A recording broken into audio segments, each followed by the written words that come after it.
the podcast for heroes in the world of Overwatch. This is The Payload.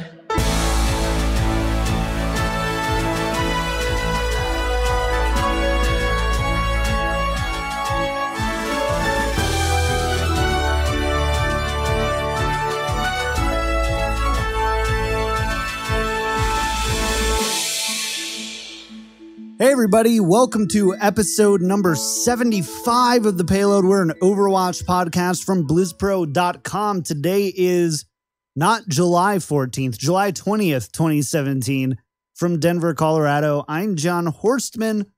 And with me, of course, is the lovable, brilliant Jimmy Damas. Hello, Jimmy. Welcome. Good to have you back, dude. Yeah, it's been way too long, and I'm so excited to be talking about Overwatch, especially with all the new little developments that have happened since I was last on The Payload.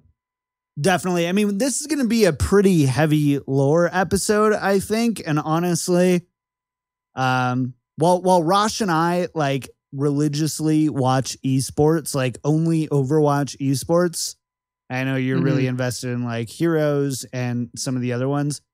I know you're really tuned in to the lore. And so I'm really excited to be able to chat with you more about Doomfist, the new comic Masquerade, and all that stuff. But as always, before we get started, we do like to take a moment and chat about what we've been up to in Overwatch land and what our week's been like. So, Jimmy, what have you been up to in Overwatch land, and what's your week been like?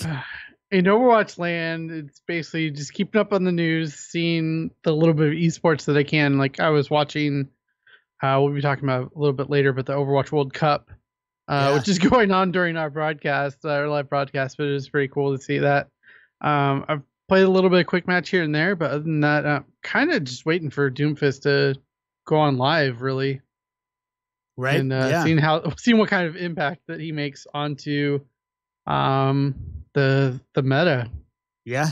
See, you went to Disneyland this week for the I went to umptillionth time, right? D23 Expo, which is Disney's every 2 years expo, and I got to see Star Wars Galaxy's Edge, which is the new land for both Disneyland and Walt Disney World. Yeah, if you don't follow me on social media, you probably don't know that I'm a big Disney nut, but yeah, that's one of my vices for sure. So what did you think about the new Disneyland, Disney World stuff that they came out with? I didn't know that you got to see any of that. Yeah, I think it's all pretty good, and keeps up with the progression of what they need to do to keep the parks fresh. Disneyland has been a little rough the past few years just because they've been under construction for so long on many of the big attractions. So it's nice to see that there's kind of light at the end of the tunnel because the crowds there are just nuts. I haven't actually been to Disneyland in over a year, so I'm avoiding it. Katie and I have gone twice now. Basically, as is tradition for just about anyone who goes to BlizzCon, the day after BlizzCon, you go to Disneyland. And so Katie and I have gone there, and well, I mean, it was fun the first time because you haven't seen any of it. Like personally, on the inside, I'm like, there's a lot of old crap here. There's just a lot of old stuff. And when you compare it to like Universal Studios in Orlando, which is my favorite park personally, it's just like it just doesn't compare. And so I'm glad they're updating that.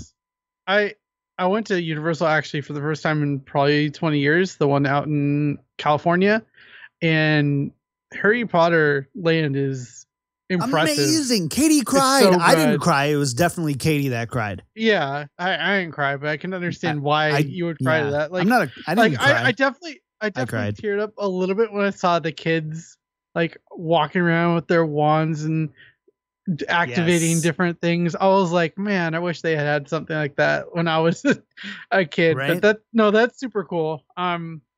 The one big ride, the dark ride at Harry Potter Land is like, that's feels like it sets a new standard for the how Hogwarts one those or rides the Gringotts. I I don't know which one they have, or maybe they have a different one there. I think the Hogwarts one. Because like I imagine it's the same as Florida, but I don't know. In for Orlando, sure. it's like you actually go into a probably like 3/4 quarter scale Hogwarts. Yeah. It's the same. You go into that and you're like on this weird sideways roller coaster, like half 3D, half not thing. Yeah. Okay. Yeah. They have a new one at Orlando because they opened up a new piece called or a new like Diagon park. Alley. Yep, Diagon Alley, and the Gringotts one is just amazing too. I cry every time I'm on that one. You cry every time. I cry. So Kate, so here's a fun fact about the old KickedTripod. I hate heights, and I hate things that simulate heights. I hate amusement parks for the ride perspective of it. I hate rides, just kind of period. And so but when Katie's there, she loves them, and I love her. So I go on them. And no joke, Katie has somewhere video of me. We're on the like the Twin Dragons thing at Harry Potter World, just screaming like a girl the whole time. And it's just like, like consistently for like a minute and a half. Great. Oh my goodness. It's really bad. Oh man. Anyways, sorry. So if you ever go on a roller coaster with me, take video. You have that to look forward to. You won't even be focusing on the ride because you'll probably be laughing at me. As for me though, I've had a really busy week, and it's all kind of come crashing down in the last, honestly, 5 or 6 days. But basically, for those of you who don't know, I really love the game Destiny, and I've loved it for a long time. So I've been wanting to, and I've like teased on Twitter multiple times. I'm like, I want to start a Destiny podcast. And I just didn't know the right people in it to like feel really good, about launching a show. And the stream team that I stream for, Onslaught, has a Destiny streamer named Sean Bartley, and we've been kind of chatting back and forth and getting along really well. And finally, with Destiny 2 beta coming out, I'm like, that's it. It's time. Let's do a Destiny podcast. And I kind of put it out on Twitter. I'm like, I'm going to do it. I'm just going to find people and I'm going to do it. And he's like, dude, yes. I was like, wow, that was easy. Found the co-host. Let's go. Found the person. Yep. And so it's just been nonstop getting graphic design done, setting up YouTube, Facebook, Twitter, the RSS feed, the website. I made a website on WordPress for like the first time, like that, where it was like kind of start to finish. Everything was, myself. And, huge shout out to like the people who like have helped in doing that. But like, it's been the first time where I've had to see that from beginning to end. But here's a list of the cast. We've got Coltrane from Convert to Raid doing the voiceover. Evan Sweeten, who is one of the graphic designs for Hammers Esports. He redesigned actually this podcast's logo. We've got him. He actually designed the logo for the podcast. And we've got my brother who helped me with the web design. And then, it's just, and Jake Butno. Jake Butno is doing the music. Of course. So I won't do a podcast intro without Jake Butno, and neither should you. So jakebutno.ca. Exactly. Go there and listen to that man. Hire him for your stuff. He makes amazing things. I kind of want to tease the music right now, but I'm not going to do it. If you want to listen to me or Sean or anything about Destiny, it's really simple. All you have to do is go to R the letter, 2 the number, O the letter, cast.com, r2ocast.com. There we have links to everything: Google Podcast, Apple Podcasts, Stitcher, our Twitch, our YouTube, everything, so that you can make sure that you stay up to date. You can also just search for Return to Orbit podcast. You will notice there was actually somebody who had our Return to Orbit podcast, but they've been like not doing things for almost 2 years. And so we're like, okay. Feels safe. They lost a really good podcast name. Feels bad, man. So that's no, I'm excited for this because I did play a bit of Destiny on PS3 and PS4. I don't know what it was. It just never completely hooked me, but Destiny 2 being on PC and integrating with the Battle.net launcher has me way more excited than it probably should be.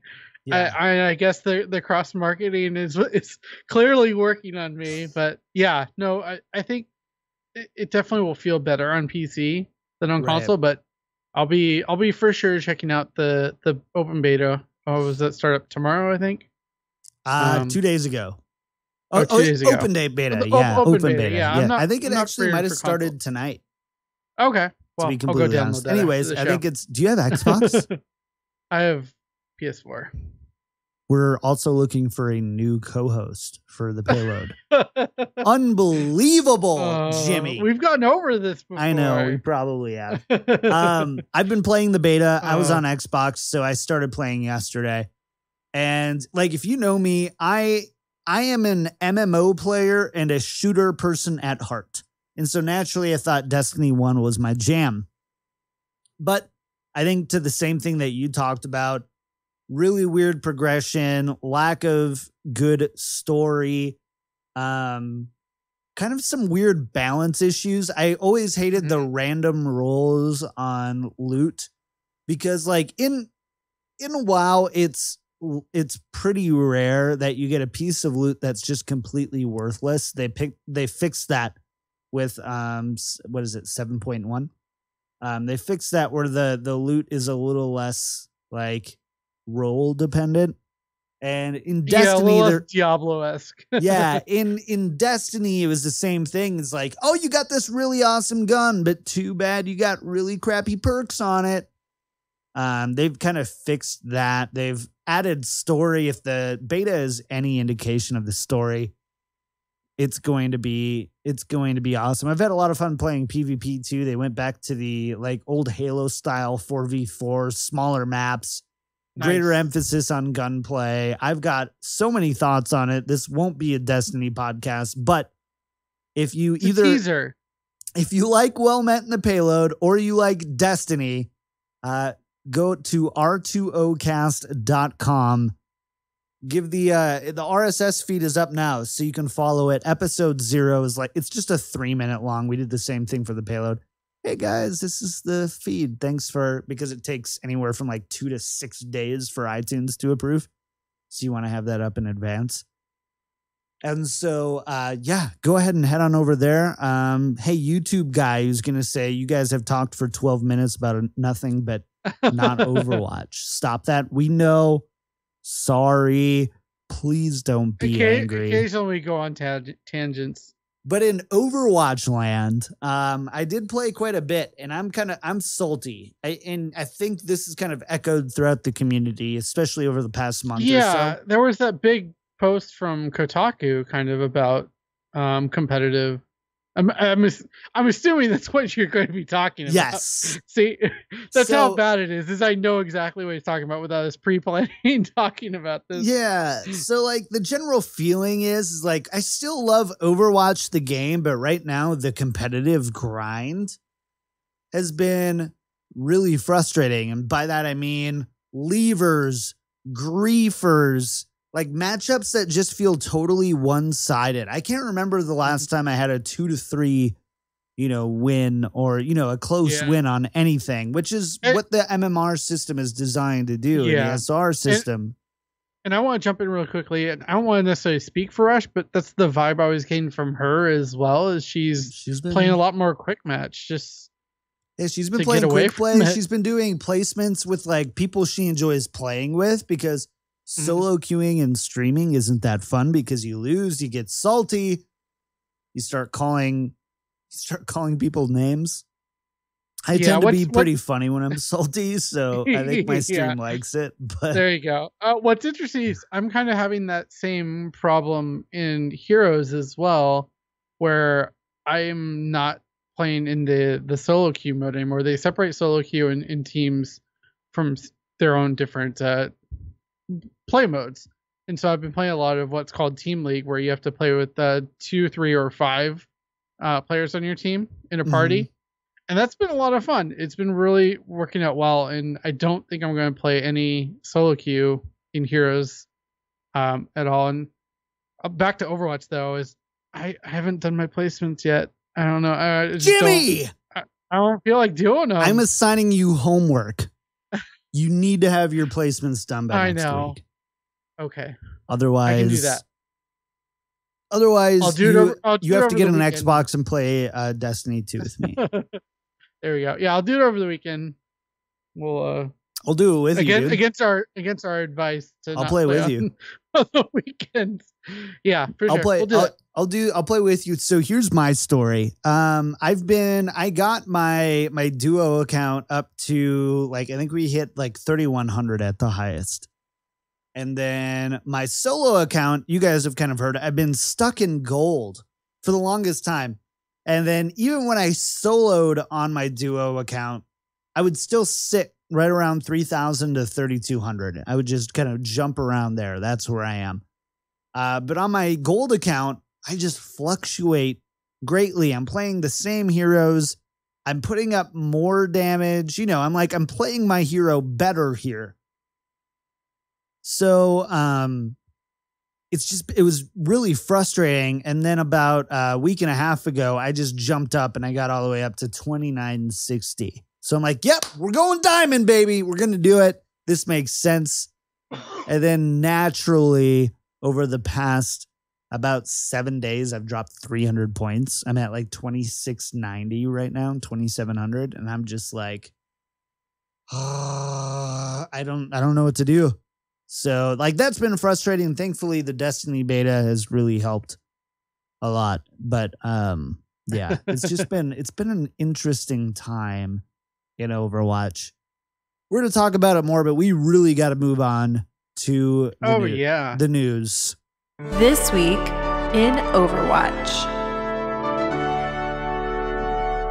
So before we get started, by the way, it is thunderstorming outside, so you might hear some rumblings in the background. That's not my stomach. That's not my butt. That's a thunderstorm. It's not Shoji. It's not Shoji. Thanks to our MVPs, Shadow, J.A., Corral, Liam O., Stuart J., Leon Z., Jacob S., and Adam W.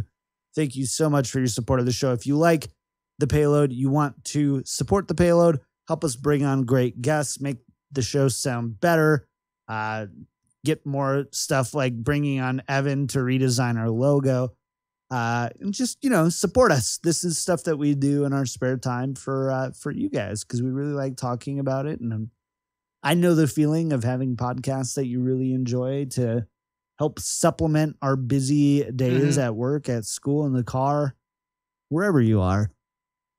So, head on over to patreon.com/Payload Podcast. Find out how you can get involved. And then you can get in on our awesome game nights, too, which are a lot of fun. So that's first. Second, Discord. We're having a lot of fun on our Discord every single week. It's really active. We're about to... We just crossed, I believe, 200 members. But I think I have to purge it a little bit. So we're hitting around 200 members. You can head on over to discord.me/Payload Podcast. Hang out with us. We're always looking for people, and there are always people looking for queue to queue with others. Have fun. And it's been really great to see our little Payload Podcast community come together, play games with each other, make new friends. It's really cool. So head on over there for that. Let's talk about some real news. So first and foremost, Doomfist release date, July 27th is when he's going to be live. And then there's going to be a week of him in quick play only, right? And then he goes into competitive. Yeah. So we've got that coming up. You wanted to know when Doomfist was coming out. So July 27th for quick play. And then that would make the August 3rd the release date in competitive mode. So I have actually a little bit of a funny story about this. last weekend I went and spent some time with some friends down in Irvine, and when you're with geeky people in Irvine, you manage to end up with Blizzard employees as friends, and we went to a friend's house. We're playing Rock Band a little bit late on a Friday night. I think 12 o'clock rolls around. Police come by the place. They're like, you guys need to quiet it down. And they're Blizzard fans though. And so they jokingly ask, oh, when does Doomfist come out for Xbox? And so someone comes inside the house and asks that, and he's like, what do we tell him? What do we tell him? I'm like, tell him 2 weeks. And look at this, 2 weeks later. Nailed it, Jimmy. Jimmy Thomas. Yeah! Unbelievable. I just thought it was too funny how that ended up playing out. But yeah, I'm excited for Doomfist. We're not too much longer. We're really close. And maybe the dive meta can go bye-bye. Yeah, it's going to be really interesting. And you guys know my feeling about how it's going to work with dive. I don't think it's going to get rid of dive at all. In fact, I think there's part of it that'll complement dive. And I think that there's part of it will play along with dive. But besides that, here's the thing. I played about 10 or 15 hours of Doomfist on the PTR. So I haven't been like eating it up nonstop, but I've played a good amount. I'm pretty proud about the amount of time I've put it in on Doomfist. And I was still kind of feeling like, like where does this really fit in? And then the Overwatch team released the preview video, like behind the scenes video, and like I'm totally sold. Oh yeah. And the way that they framed it, I loved it. They said that Doomfist is like a love letter to fighting games, which I love. Like that's a really cool thing to say. Number two, the colors and his color schemes. We got to see his skins, which there are some really cool one. I love the Avatar one, which is really cool. But he's got a lot of really great kind of tribal looking skins. We'll talk about his Masquerade skin in a second, but his other skins have been really cool as well. And we also learned that his whole arm is augmented with cybernetics to receive the gauntlet. But they talked a lot about the melee play with Doomfist and how important that they wanted that to feel, in the sense that you're really powerful when you are up close punching things. And I'm all about it. I'm like, that's really cool. I may never be good at Doomfist, but I'm kind of determined to try, kind of thing, you know? Yeah. No, I totally understand. And what I find interesting, I don't think this was necessarily intentional, but Doomfist is releasing shortly after Evo, the big fighting game tournament in Vegas happened, and they released all this info at the same time. It was just interesting when they're saying it's a love. I never watched an Evo before, and I literally only caught the grand finals, but it was really cool.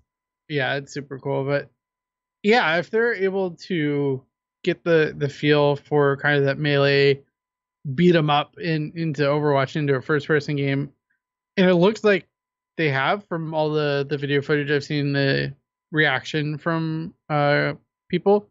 So I'm excited to play him. I'm skipping out on the PTR on this one. I just don't have time for it this time around, but super excited for him coming. And we got a little bit of story. That was really cool, I thought. I don't know if any of us got to talk about it yet, but the announcement video was this really great animated video of him beating up Genji, Winston, and Tracer. Didn't he like rip off Tracer's gravity thing? I forget what it's called. I know we're supposed to be talking about lore, but I can't remember what it's called. Chronal Accelerator, right? Yeah, there we go. Yeah, he like ripped that off. I was just like, oh my goodness. Is Tracer gonna die? No. I mean, obviously we know she doesn't, but right.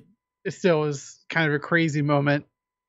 Yeah, it definitely was. Like those, and I know you didn't get to talk about the yeah, you did. You were here for the release of the animated video, right? Were you here? No, that was the week my internet went out. Oh yeah, so it's just Rosh and I. But we had. Oh, it's so bad. We geeked out on that a lot. It was okay. It's still like I still say, give me that and like have a Blizzard.tv like Hulu thing for just an Overwatch show. I'll pay $15 a month for a weekly episode. $15 a month. No, I'd pay a good amount. No, that reminds me kind of the Overwatch event that they had in movie theaters at the release of Overwatch, where it was like 2 hours of kind of behind the scenes stuff, but they also showed all the shorts up to that point, and that was really cool to see him on that big of a screen with a nice sound system and stuff like that. So I'd pay $10 to see all the cinematics in a theater. Blizzard, they did that right for the Overwatch launch. If I'm remembering correctly, they had it for just one like theater that was downtown San Francisco. I think it was. It was all over the place. Did they do select theaters? Okay, they did do select theaters. That feels like so long ago. It really does. We didn't have Ana, we didn't have Sombra, Ariza, or Doomfist. Yeah, I think we would have had Recall, we would have had the London story, the Genji story, and Soldiers. And I don't think we even had Bastions yet. No, Bastion was post-launch. Yeah. So, anyways, sorry, go ahead. But what I think is just interesting about Doomfist is the character is they touched on this on the behind the scenes video, is they literally just put him into the opening cinematic that they announced the game on. They just showed the gauntlet, and that was it. And that was kind of the basis for finding out about Doomfist, and that was it was a really actually nice slow burn, I think, because we immediately Overwatch and Doomfist were linked together from the start, and we're getting this really nice payoff, I think, with a really solid character. Well, and the legend goes that like Doomfist originated from a name, like Chris Metzen walking into the creative office and saying, we're going to make a hero called Doomfist, basically. And like, that's all that they knew about him, where they were coming up with cool names about it. So that was really cool. The behind the scenes video, I think, is a really great, like, look into the development of the character, some of the cool art assets. But what I thought was really cool was what dropped just yesterday was the Doomfist comic called Masquerade. So I'm going to warn you right now. Really big spoilers. If you haven't watched this yet, I would fast forward maybe 20, 30 minutes because we're going to spend a lot of time talking about this. But you can also look down on the show note links for the comic links so that you can check it out for yourself, because the comics are always so good. But we're going into spoiler territory, and you can't say that I didn't warn you. So here we go. The Doomfist comic. Let me give you the walkdown. Or the rundown. First, this takes place after infiltration and the assassination of Mandata. Doomfist has been locked away for this entire time. The beginning of the comic takes place where basically Doomfist is just escaping from the compound, I guess, is the way that I would say it. In there, Doomfist is getting on a Talon ship with Reaper and asks about the Russian mission, which is infiltration. So that's how we know it's after infiltration. During that time between Reaper and Doomfist, we also learned of Viali. I don't know. I can't tell if that's a name for a person in Overwatch or like a men's down there supplement. So, you know, like I'm expecting like a 75 or something, $75 bottle cologne. Oh, I was expecting a 75-second Hulu ad. That's 10 seconds of ad and 65 seconds of disclaimers. But so we also learn about Viali. He's one of the Talon leaders, and he's also the one that ordered the assassination of Katya Volskaya, which we see the mission play out in Infiltration, which was also the kind of reveal cinematic at BlizzCon 2016 for Sombra. And we also get alluded to Maximilian, who at this point we don't know anything about. That's the first time we hear the name. And then we jump to Monaco. So Doomfist and Widowmaker looking all fresh in that tux, and Widowmaker looks hot. Is in her dress smoking not. They meet with Maximilian in Monaco at a casino. Looks like a craps table. So Monaco, new map confirmed. Casino. Be kind of neat. Let's do it. I'm all about that. And basically they're just there presumably like, hey, you're back. You know, it's kind of like every James Bond movies where he breaks out of something and now he meets at this really hot, sexy casino place with hot and sexy people all over there. It's a James Bond thing all over again. So during that time, they're kind of discussing his return. Good to be back. Blah, blah, blah. Supposedly Viali sends 4 men to assassinate / apprehend Doomfist. It kind of doesn't make their intentions clear because they're pretty scrawny, wussy people coming in there when you compare them to Widowmaker and Doomfist. So yeah, I don't like. Can we just pause for a second? Like, what was the plan here? Did you pick up on anything else during this part? But for me, I was just like, this is kind of confusing. No, it wasn't really communicated exactly what the plan was necessarily, and even later on in the comic when spoiler he talks to Viali, doesn't really reveal too much as to why he was trying to assassinate him or talk to him through his associates or whatever. But yeah, you're right, they are scrawny looking guys, like especially compared to Doomfist. I mean, there's this one panel where Doomfist just looks like twice as big as the guy trying to. His arm is bigger than the guy's body. And the thing is, we don't actually know if they were going to attack Doomfist and Widow because they made the first move. Really, they saw these people coming and were just like, well, guess we need to take them out. Yeah, true. So we've got that. We're that far in, and something that kind of happens. Maximilian tells Doomfist, like, you know, not everybody was sad to see you go, or not everybody is happy to see you come back. So it's obvious that Doomfist is like a very controversial character, not only just in like the lore in general, but even among Talon. So that's kind of presumably why that happens. They beat up the dudes. You see them standing over their bodies. And then we head over to Venice. Venice is, you've got Sombra, you've got Reaper, and you've got Doomfist on a mission in Venice. And Widowmaker, Sombra complete a mission. They assassinate a masked target. They don't tell us who it was, what they were doing, anything like that. But they're also infiltrating a compound as well. Pretty like standard mission overall, I guess. Just pretty standard Talon stuff. Yeah, you know, just another day in the life of a Talon agent. And during that time, Viali actually meets with Doomfist, finds him on top of like a building or a ledge of some sort. And they start having a conversation. And the idea behind Viali is that he's all about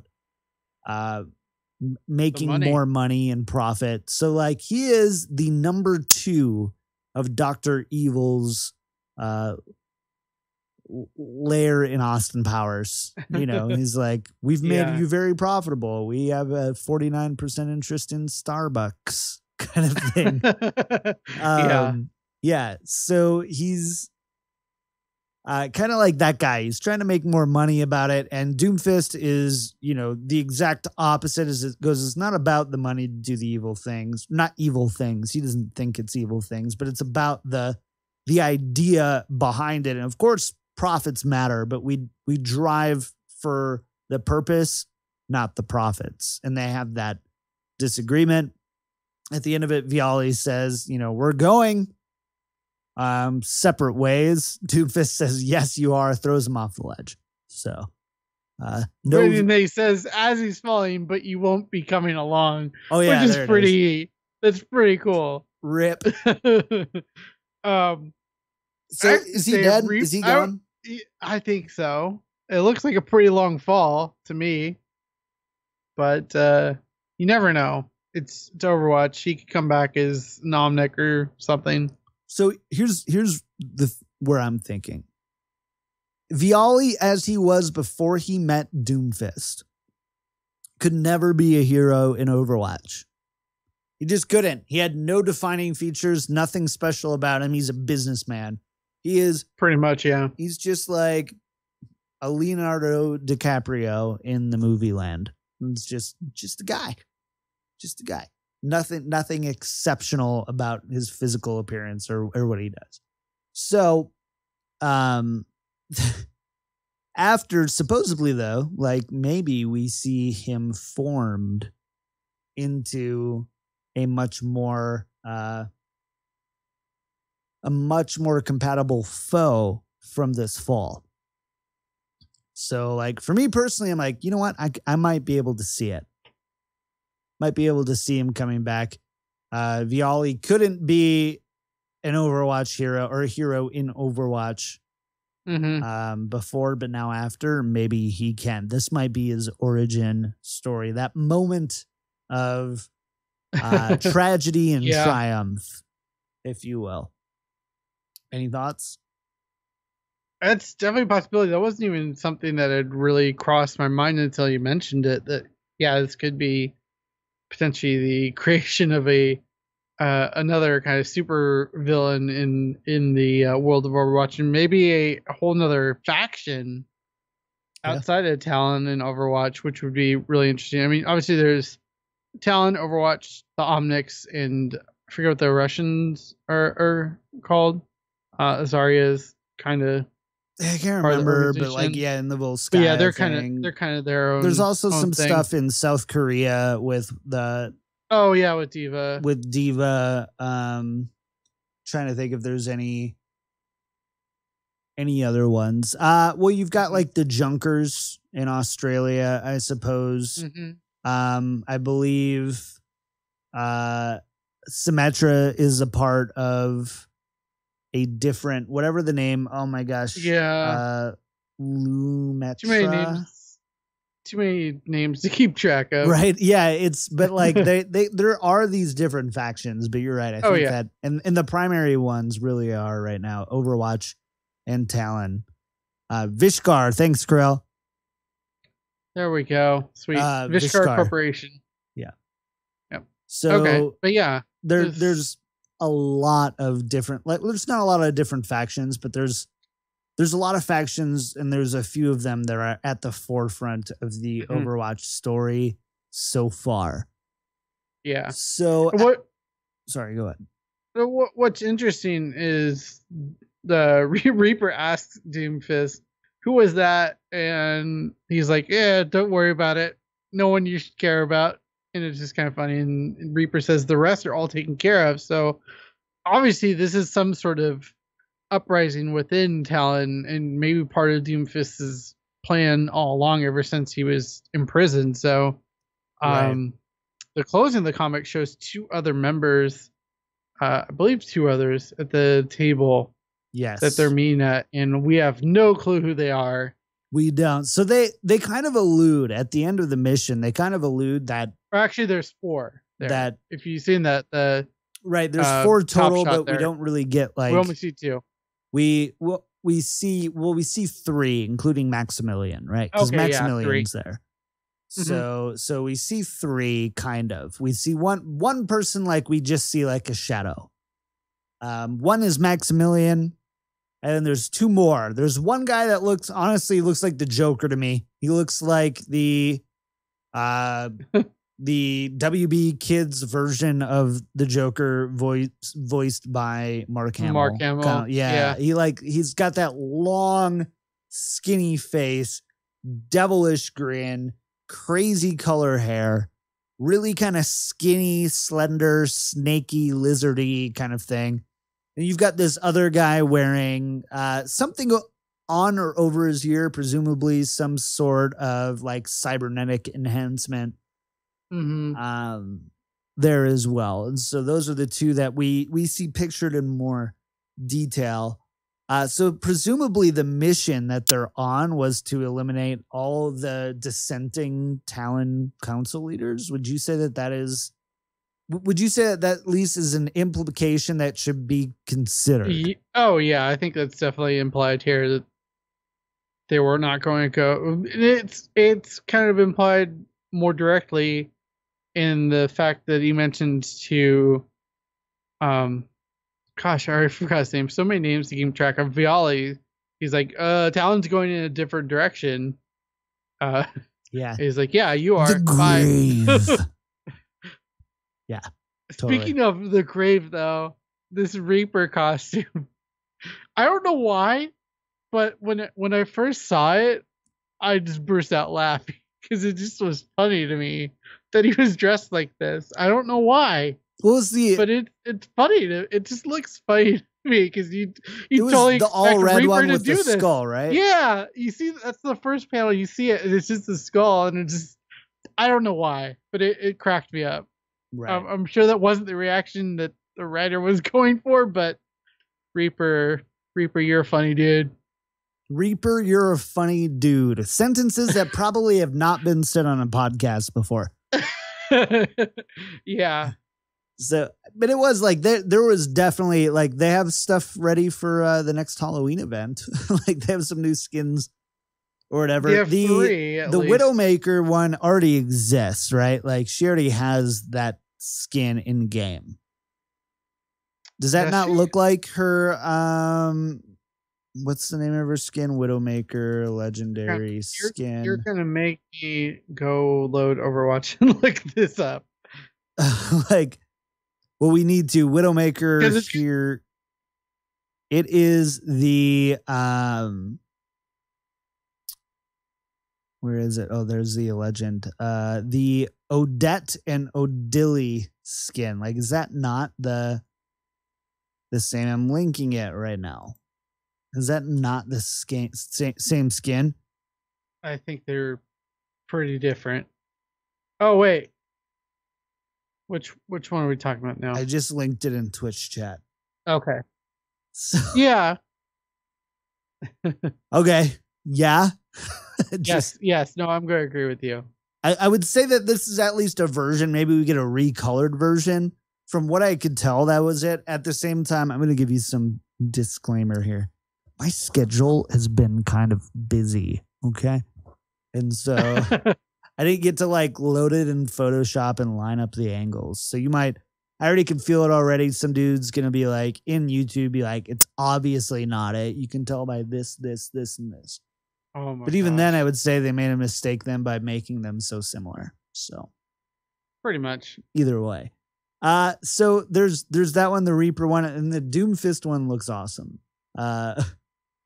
It is pretty cool. Like this big kind of like French colonial type of yeah, fertile and all that kind of stuff. It's really neat. So they've at least got some more event skins concepts, coming. yeah. And it harkens back to the design that they were talking about with Doomfist of the purple being a very dominant color, and that's obviously on this as well, which isn't a surprise, but it's cool to see them keeping the design consistent. And obviously the other one is Sombra, it's the Jester.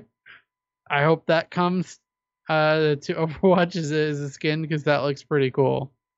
Oh yeah, that's right. I totally forgot because they only show it for one pane. Yeah, they only show it for one pane. Jimmy, I just linked another thing in Twitch as I was thinking about it. So Maximilian is learning or is wearing a pin in that pane. If you can see it, can you see it? Mm-hmm. Yeah. He's wearing a pin, like a gold pin that looks like a pi symbol for like math. Is that anything in Overwatch? I didn't have time to go through and like look through all the different sprays or whatever. Talon logo. Like that's not like a Talon logo. Like, do we have a Talon logo? Talon logo Overwatch? No, the Talon logo is different unless it's upside down. Mm-hmm. I was just wondering if that was anything in Overwatch. Not to my knowledge, up top of my head at least. It's something worth investigating and digging into. Sorry, guys. Is Blizzard definitely does like to leave little clues kind of around like look this. Like something that might be a little trace of something. So we'll have to see. Anyways, that's the digital short. That's how it ended. Any like remaining thoughts on this? I feel like we did a pretty good job at like discussing. So we've got for sure 2 new characters that are on the to watch list, which is Viali and Maximilian, which I think Maximilian is a great name for an Overwatch character. I'm just saying right now. Feels like a waste if they don't end up making him a hero. He's an Omnic, by the way. Yeah, we only have what, 2 or 3 Omnics? Is Bastion considered an Omnic? Yes, he is. Okay. Confirmed by Michael Chu. Basically, all Omnics are robots. Not all robots are not all Omnics are robots. I don't know. Yeah, but it's like, but they've confirmed it. Michael Chu confirmed it. Is like, yes, technically, basically, robot and Omnic are basically used interchangeably. So, but technically, yes. Bastion is an Omnic. So yeah, you're right. We have 3 so far. So we need some more. Underrepresented for sure. So any other thoughts on the Overwatch short? I really enjoyed this, and I really like that they gave us a lot of kind of new tidbits to chew on, especially because Talon has kind of been a bit of a question mark in the story of Overwatch for a while, and it was a great introduction to Doomfist and how he works with the other Talon operatives, and I just really like the whole style of this and taking it to kind of do a James Bond esque adventure. That was a good analogy there. That wasn't super obvious to me at first, but yeah, it really is. James Bond style, and I like that. Yeah, there's just a lot of really, like, even if we don't learn a lot beyond like the surface of what we, kind of just discovered, what we did get is we got a whole new foundation for a whole new sector of Overwatch lore, which is Talon, Monaco, Versailles, Maximilian, not Versailles, Vialdi, sorry.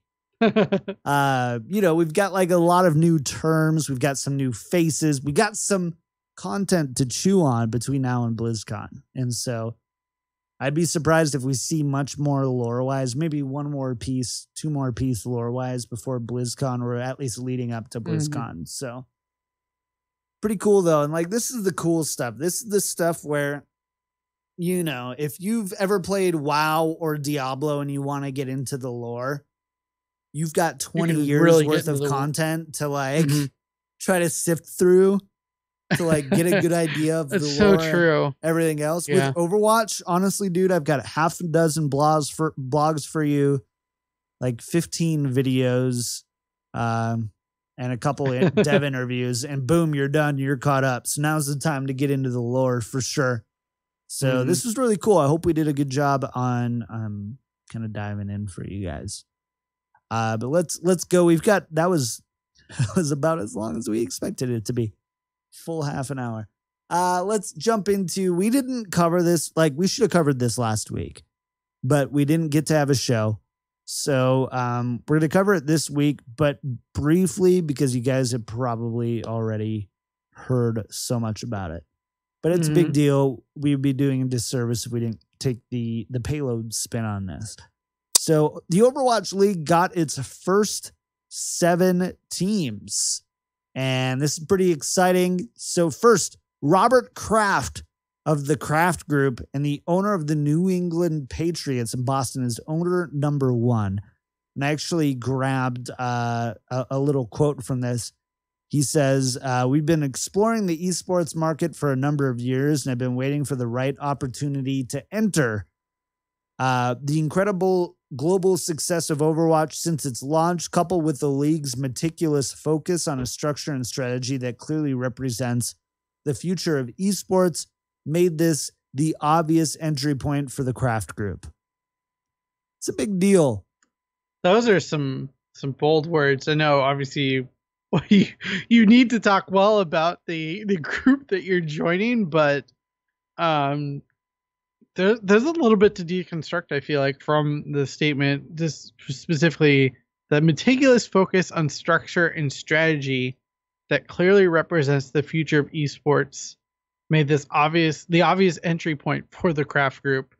So obviously they're in on what Blizzard is planning, and they wouldn't have gotten into this if it wasn't for some sort of long-term longevity goal for Overwatch League. And seeing someone like a Robert Kraft join the league it says a lot, and just that alone will get other big name owners on board as well. It should, right? Like you hope it does. It will. Like it will. I don't think it. I'm confident that it will.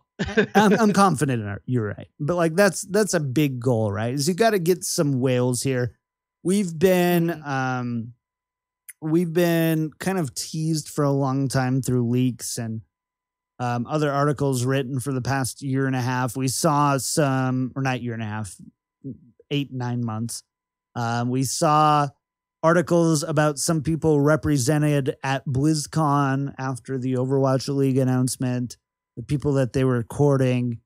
Like there is some, there's it was obvious that they were going for the big fish from the beginning, at least to get some buy-in. And I would say they got 2, and then they've got a bunch of half a big fish, I think, comparatively. Yeah. Oh yeah. So, and what was interesting, something when this got announced was something I was like, oh, I want to say this in the podcast, was it's interesting how the reaction has been, and it's almost been like this for myself too, where we're like, oh gosh, Blizzard is being a little too overly ambitious, but with all their other games like StarCraft, Hearthstone, Heroes, remember the beginning of those? We're like, oh, Blizzard's not doing enough for those games.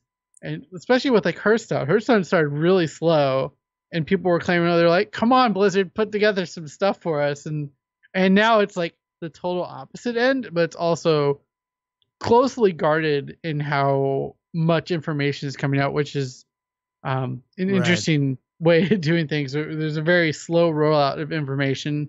And I think the reception would be a little bit better had they had a couple teams to announce that were involved in this instead of just announcing Overwatch League. And I think people were expecting it to have started by now because of the announcement at BlizzCon. But these are all good names. I don't know if we're going to go through every single one, but there's some good names there. Like you said, the big name obviously is Robert Kraft, and then kind of go down to good mix of people involved either in esports or sports in general. Right. I mean, they Jeff made it, Wilpon.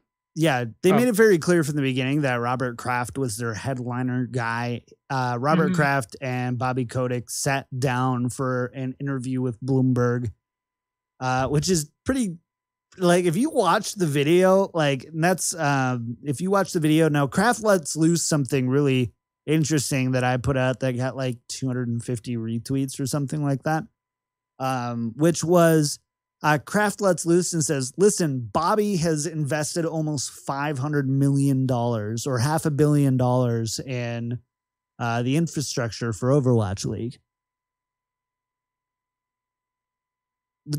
That was a purposeful silence there.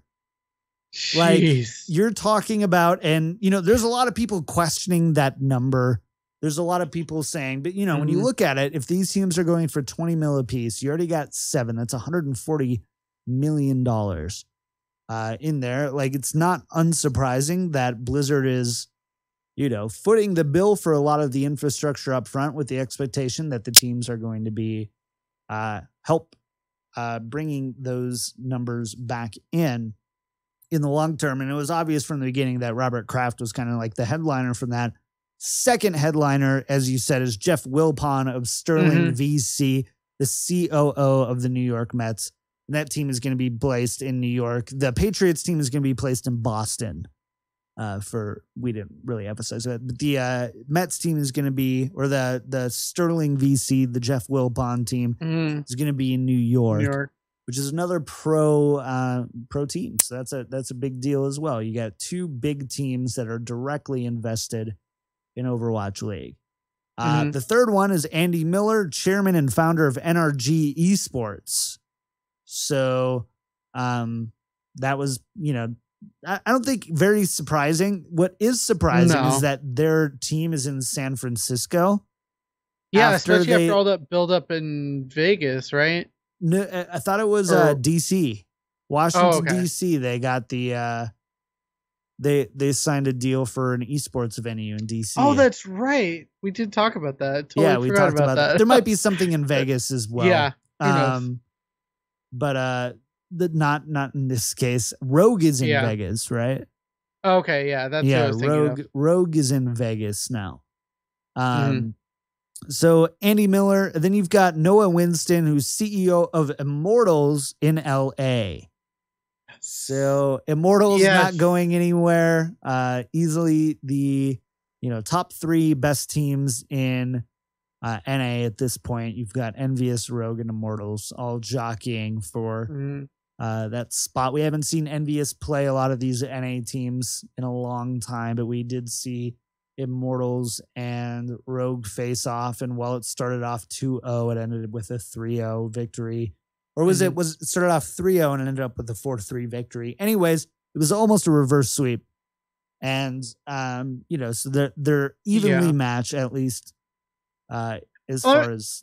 Let me just say how excited I am that Immortals are going to be local to me, and hopefully, I don't know, we talk about this further along, but being able to see some LA Overwatch action is kind of exciting to me. So Immortals, obviously, I'm a big fan of them, and them being kind of the hometown team will be cool for Overwatch League. Now, there's nothing that says that they're going to be called Immortals necessarily. They could be under a different brand, but we'll see how that actually plays out. I mean, I'd be surprised if they weren't called Immortals, just because you have that brand recognition already, and why not? Yeah, it feels weird to announce the CEO of Immortals. Like, it's not like they're under. They might have like some joint venture companies that I just don't know off the top of my head. But like, the next one we're about to talk about, Ben Spunt of Misfits, they're owned by the Miami Heat. So like, will they be the Miami Heat Overwatch League team, or will they be Misfits? The Miami Misfits. The Miami Misfits. I don't really know, but for like Immortals, I don't know if they would necessarily want to change unless they do have a big backing from a big esports team. Yeah. So, and then taking us out of North America, NetEase is picking up the Shanghai team. And what would be, like Nate said on the video, what would be an esports league without the South Koreans? Kevin Chow, owner of Kabam, is going to be owning the Seoul, South Korea team, and that'll be interesting. Yeah, so like Kabam, right? So so Kabam, which was a mobile gaming company that ended up selling most of the stuff that they created, I guess, and then these guys buy an Overwatch League team, and it's really interesting. I read an article about it. Where, they kind of profile Kevin Chow and what he's been up to. But it's kind of interesting. Like they sold a lot of their equity to build up, or they sold a lot of their property to build up equity to purchase a team in Overwatch League, and they think that's where it is. But I want to talk with you about the Shanghai team, because this is interesting. So the Shanghai team is NetEase, which, if you follow Blizzard games closely, NetEase is Blizzard's partner and distributor in China. Yeah. Don't know if I like this. It's similar to how, at least for a while, I don't remember if this is still the case, but the NBA owns the Charlotte Hornets, I believe. And I'm going to be totally biased here that they ruined the Lakers trade for Chris Paul a few years ago. So it creates some really awkward conflict of interest in a kind of a not a direct way, but a kind of a side way, I guess. I can't think of the proper word to use there, but yeah, it's weird. It is more indirect, but it is, I mean, at the end of the day, they're like, if you follow Hearthstone, you'll know like NetEase gives their players in China really cool statistics and all this kind of stuff that we don't have access to anywhere else in the world. And that's largely thanks to NetEase and the infrastructure that they've put in place. So it's like, they work close. It's not like, well, Best Buy sells Apple products kind of thing. It's like, it's like if if Apple Inc., the Apple retail portion of Apple split off from Apple and was a different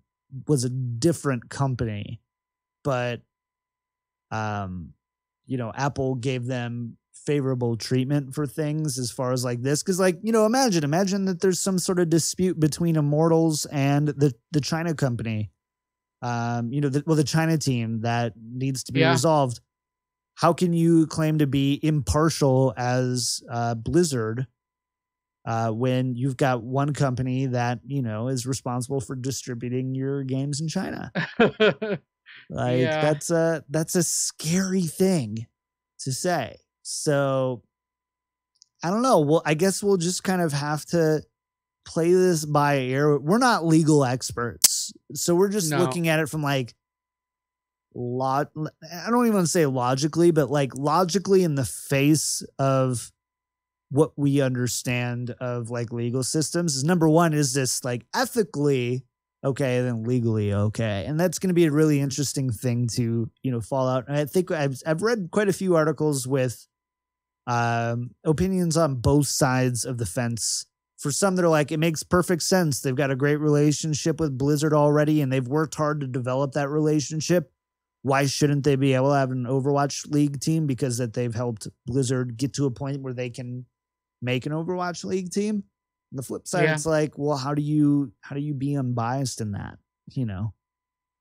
And so it's a really interesting thing, and we're definitely going to be watching that one closely over time. But we do got to move on. Any closing thoughts on these 7 teams? They're a good foundation. I mean, we didn't get to talk about it, but Nate Nazer did confirm with the interview with MLG, another Blizzard company. Oh yeah, these are important details. Actually, we should probably run through these. Okay, yeah. I'm going to start at the bottom. Okay. They plan on adding more teams before Overwatch League begins. Notably absent from the initial 7 was any teams from Europe, who has been pretty strong in Overwatch. So really expect strong. Europe to be added as well. Yeah. And he did specifically mention Europe. So he specifically mentioned Europe in his comment. Mm-hmm. Interestingly, games will take place in LA for season 1, but we'll have a home away format moving forward. They're hoping to, at least, and that's kind of taking a page out of the sports book of how they do things. And that's how you build a fan base in those regions, those cities, those areas, is you got to have those games there as well. I understand them not doing it for season 1 because it just is going to cost a ton of money to get these players across the country and across the world for presumably weekly games. And it's going to be interesting to see how it plays out in the end, though. Well, and that's something that's really important, right? Is one of the big draws that they're hoping to bring in these big teams and big names like Robert Kraft and Jeff Wilpon is that it's actually going to be adding money to that local economy piece, where you'll notice if you follow sports at all, like the money that sports teams generate for that local economy are really important in the justification for a team there. And it's the same type of thing here. Is they're saying, well, you're going to have additional jobs. You're going to be bringing in advertising money. You're going to be bringing in rental space. You're going to be bringing in hotel leasing, all that kind of stuff. And, like, that's a really important thing, not to just mention like concessions, where that's going to be a big draw. And so it makes sense. And I think it makes sense on a few fronts. Number one, geographically, let's say, optimistically, we get 14 teams for Overwatch League. We've already got 7. 5 of them are in the United States, nothing in central USA. So both on the coasts. Then you've got Shanghai and Korea, who are relatively close, at least when compared to any of those locations in the US locations. Let's say we add 2 or 3 European locations. We had a South America location, and then Russia, maybe something there in Central Asia. Like, once you start getting there, like, these professional teams, even like football teams, they talk about the advantage of traveling or not having to travel in that thing. Hockey was a huge thing as well when they redrew conferences. It's just it is a big deal, and having these teams travel internationally, I just don't think that they can get that there by season 1. So I think geographically it makes sense. And I think it also just makes sense from a proof of concept from a production standpoint. What does it take to have that production level on, 8 different locations over a few days? Like, that's a big deal. It's unprecedented. And so really having your small test market makes sense here, I think. Another thing that they hit up on is each team can license to run up to 5 amateur events in their home territory each year. These tournaments can run alongside contenders, open division, and other mid-tier teams or leagues. This is important. It's so important. There's been a lot of people who have, like, with Blizzard centralizing their league system, it puts all the other esports teams really, out of it, which, again, like, we don't know what Overwatch contenders will look like in the future as far as prize pools beyond season 1 and how it works to get there and how it works to go from contenders to Overwatch League and open division to contenders. But assuming that they keep it the same, it's just not enough on its own to keep an organization afloat for Overwatch League. But if these local teams are also putting on these large events for these other teams to be able to show off their skill, to earn revenue for the organization, makes a lot more sense. And you're starting to see this infrastructure for how, each different league is supporting the league above it, and vice versa, how the league above it is supporting the league below. So I thought that was pretty interesting to read about, and that starts to answer a lot of the questions about, cool, you have Major League Baseball and then nothing. It's like the replacement. The replacements, you have a professional team and then you bring in some dude off the street to play quarterback. We will also have this info here. Teams will also receive an equal share of net revenues from league-wide advertising, ticketing, and broadcast rights deals. At the same time, they will keep all local revenues up to a set amount each year, and past that amount, a portion of the local revenues will go back into the league-wide shared pool for teams. So it's a guarantee of revenue that as long as you earn this much, you get to keep this much. but it also is, they talk about this league-wide pool. And so far, I'll hit this next one and then I'll go back to this point. There will be special in-game items that also go directly to support the Overwatch League teams, with up to 50% of the revenues going to flow into the share revenue pool. So the idea is now you have this massive Overwatch League pool that each team, as they generate revenues and profits beyond a certain point, and as percentages of certain portions of revenues get poured back into the league to continue to support infrastructure and making the league profitable. So that's a lot of details. But with all that being said, Jimmy, like, are we on the right path here? Are we, like, what is your take on kind of all of this? It's a lot of, like, completely unprecedented numbers. I think just HGS is the only thing that we have, right? Is something to compare to. And that didn't end well, but none of it that I can remember went into this much detail, had this much money invested, and had this big of names put in. Yeah, it's definitely kind of one of those things where it seems like there's so much that can go wrong.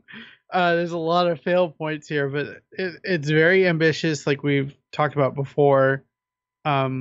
It's almost too big to fail, I feel like, at this point, just because there's so much money involved in this and the players involved that they're kind of going to prop it up and make it work going forward. And I hope it does, because I really would love to see a world where I can turn on ESPN or go out to a bar and have Overwatch League on every Thursday, Friday, Saturday.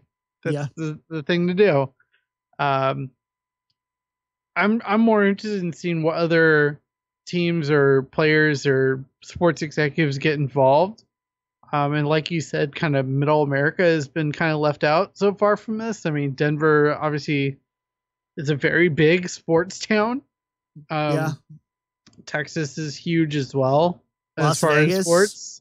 Las Vegas is starting to become a that's kind of where people are going. Like, here's the thing. I want an esports team in Denver, like 1,000,000%. Like, please just give it to me now. But there's no way that I think LA gets one before Denver does. And there's no way that I think LA and Denver both get teams unless there's, like, we see like 24, 28, 32 teams in this league, which I don't think is out of the realm of possibility, but I think that's 2 or 3 years down the road. Yeah. Assuming everything goes perfectly. Yeah. I mean, this is definitely a plan for Overwatch long term, which is very interesting considering the life cycle of games isn't necessarily that long for sure. Yeah, I don't know. It's interesting to see where this will go. I'm cautiously optimistic still. So we'll see how it goes. Yeah, definitely will. Like, that's our preview. I know you guys have probably heard the details before, but I think we included some details that I haven't heard included on any other podcast. So there is that. We've got another piece of esports news, and we actually got to get out of here, Jimmy. We're going a little long. But we want to recap really quick. The Shanghai group stage did complete for the Overwatch World Cup. And it was really well done if you like staying up until 1 a.m. to start watching, or midnight to start watching. But I don't think any huge surprises here. China goes 12-0 and doesn't drop a map. So they looked amazing. Eileen is maybe my new favorite Genji player right now. He was just crushing it. France, aka Rogue, goes 10-2, so they performed very well. They definitely got the right players on that team. And both teams are going to go on to represent their countries at BlizzCon this year. So kudos to both of those teams. I don't think any huge surprises. Currently, right now, we do have the Sydney group stage going on. And Jamerson is there representing the Payload. Just kidding, but kind of. He could be casting it right this very second. He could be. It's going on right now. But the teams we've got Sweden, Australia, Italy, Portugal, Finland, Japan, Spain, and Vietnam. And we are going to go into spoiler alert for just a second, but we did see Australia and Italy, right? Yeah, head to head, and Australia won 4-0. 4-0. So it was pretty hefty. What was interesting, it was the first competitive game I'd seen on Lunar Colony, so that was really interesting to see that kind of played out. Just because I hadn't been able to see competitive on that map yet before, so it seems very hard to defend on at that level. Good Lord. Sucks. Romania tried to do the same thing against China. China just crushed Romania. Like, it looked like a Major League Baseball team playing against like a AA team. Like, it was very drastic in the level of not just individual skill, because I think it was there, but the level of synergy between the teams were just very obvious. And so it was either the last map or the second to the last map. The Romania chose Horizon Lunar Colony just to hope that like they could fluke something in, which for me speaks to the health of that map for competitive play right now. It is very snowbally because there's such short distances everywhere to go, but there's also some really advantageous spots that if you can lock down, it just snowballs very quickly, and it's very difficult to make a stand. And so there's just a lot of things with Horizon Lunar Colony right now that I think that they need to fix, even if they have to fix some of the spawn timers or whatever, because right now Horizon Lunar Colony is a beautiful map. It's a beautifully done map, rich with lore and really cool things to do. But from a competitive standpoint, at a professional level, I'm not a huge fan of this one. Yeah, not so far. It's even watching it, it's kind of rough. You're not even playing it, and it just feels bad. Yeah, it was pretty rough. But we got some really good teams here. Normally we go through and try to make our projections, but we just don't have time because time is money, friends, and we're almost flat broke. We got to get out of here. We really do. We've already gone a little long. We still got to do the outros this week. Exactly. Thank you guys for tuning into episode 75.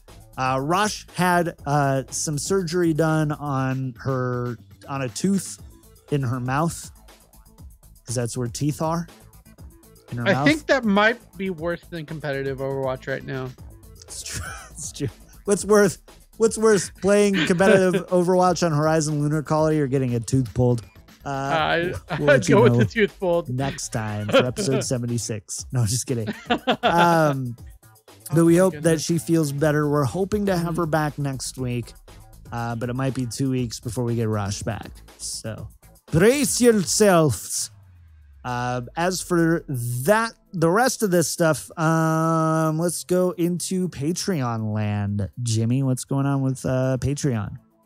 Yeah, well, before we get into the patrons, we always got to thank our Grandmaster supporters, our MVPs, Shadow, J.A., Coral, Liam O., Stuart J., Liang Z., Jacob S., and Adam W. Thank you all for your support and helping make the Payload what it is. If you like the show and would like to give your appreciation, head on over to patreon.com/Payload Podcast. Find out all the reward tiers, all about our game nights. Everything is there on patreon.com/Payload Podcast. As always, our merch store is live, store.blizzpro.com. Pick up that Payload merchandise and show your love of Overwatch and Overwatch podcasts to the world. Thanks to Ceslor for becoming a patron of the Payload. Always appreciate it, and thank you so much. What do we have in iTunes reviews, Rosh? John? Rip. We do have 2 iTunes reviews, one from Captain Sandwich or Capt-Sandwich, and one from Rice Bowl 1994X. Thank you so much for your 5-star reviews. If you like the Payload and you're like, you know what, I can't or don't want to support financially, but I really do enjoy the show, a simple skip over to iTunes or Stitcher and leaving an iTunes review does a lot. It tells people how good our show is. It helps us in the rankings for shows in Overwatch podcasts, and it makes us feel warm and fuzzy inside. So we would love to hear from you about these for iTunes 5-star reviews. If you've already left one, thank you so much. And that's it. Let's jump into shoutouts for the week and where people can find you, Jimmy. Yeah, just thanks everyone for checking out the Payload, and follow me, twitch.tv/DJTyrant and twitter.com/DJTyrant. I streamed some WoW last night, and a couple of the Payload viewers stopped by, and thank you guys so much for coming by and checking out some stuff I don't usually stream. Yeah. But yeah, that's it. Nice. As for me, you can find me everywhere at KickedTripod. And again, if you do like Destiny, want to check out a new Destiny podcast, head on over to r2ocast.com. That's R the letter 2 the number O the letter cast.com. You can find everything there. We're on Twitch, we're on YouTube, we're on iTunes, we're on Google Podcasts, we're on Stitcher. I've worked my butt off getting this to all the right places, and so you can find it everywhere. Small note, the website on mobile is kind of weird for r2ocast.com right now, but it'll be fixed hopefully by the time the show launches. And on our Twitch page, there's links to everything as well to use temporarily in the meantime. But yeah, I'm streaming all the time, twitch.tv/KickedTripod. Thanks for tuning in for episode 75. Send us your emails to thepayload@blizzpro.com. Send us your thoughts, questions, whatever, right there. Follow us on Twitter at Payload Podcast. And a special thank you to Jake Buttineau at jakebuttineau.ca for our amazing, amazing music. We record the show live every Thursday at 7 p.m. Pacific at twitch.tv/BlizzPro. And we love you very much. Have a good week. We'll see you next week. Bye, guys. Bye.